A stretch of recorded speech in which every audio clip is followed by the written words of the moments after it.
అందరికీ హాయ్. ఈరోజు శనివారం స్పెషల్ నేను దోసకాయ పప్పు. ఈ దోసకాయ పప్పుకు నూనె పోసిన, ఇలా పోపు గింజలు, కరివేపాకు తర్వాత మెంతి కూర,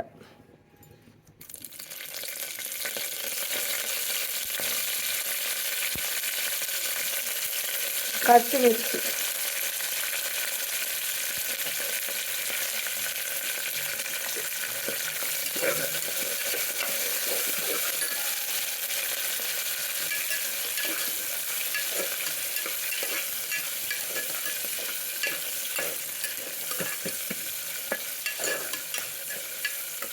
ఎండుమిరపకాయలు వేసిన,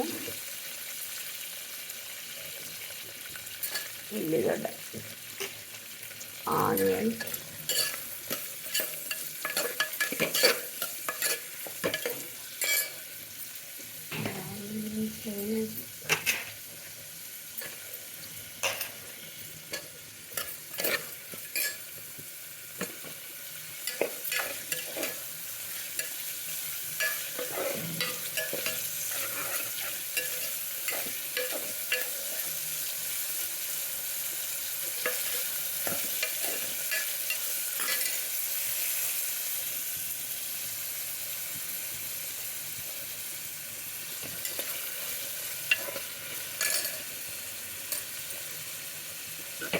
అల్లం వెల్లుల్లి,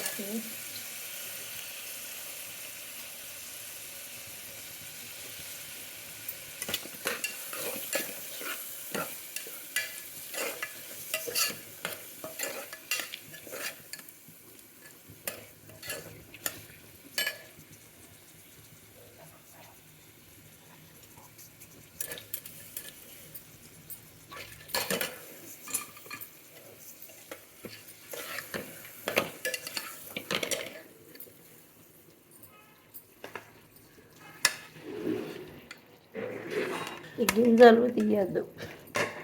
దోస గింజలు చాలా ఇస్తుంది. మరి ప్రతి ఒక్క దోస గింజలతో కట్ చేసుకోవాలి. దోస గింజలు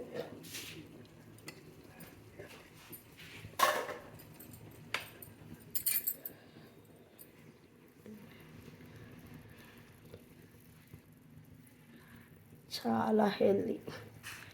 ఈ గింజలు తీయద్దు, కాకపోతే చేదులు చూసుకోవాలి. చేదు ఉంటే పడేయాలి. కానీ దోస గింజలలో విటమిన్లు చాలా ఉన్నాయి పుష్కలంగా. ప్రతి ఒక్కరు ఈ దోస గింజలు తీయకుండా కర్రీ చేసుకోండి. దోసకాయ కూర అయినా, దోసకాయ పప్పు అయినా. ఇప్పుడు సీజన్ కదా, మెంతి కూర, ఉల్లాకు అన్నీ ఇప్పుడు దొరుకుతాయి. సంక్రాంతి టైం కాబట్టి ఇప్పుడు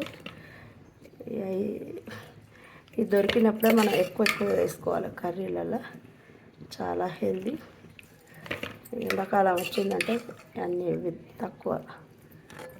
మెంతి కూర అయితే ఇప్పుడు బాగా వస్తుంది. నేనైతే చాలా వాడతాను మెంతి కూర, కొత్తిమీర, ఉల్లాకు, కరివేపాకు అంటే మా ఇంట్లోనే ఉన్నది. కానీ ఇవన్నీ దోస గింజలతోటి, ఈ దోసకాయల గింజలు తీయాలి నేను ఎప్పుడు. మీరు కూడా ఇట్లా ట్రై చేయండి. మరి ఈ వీడియో మీకు నచ్చిందంటే లైక్ చేయండి, షేర్ చేయండి, సబ్స్క్రైబ్ చేయండి. నిర్మల ఆమంచ. శనివారం స్పెషల్ దోసకాయ పప్పు.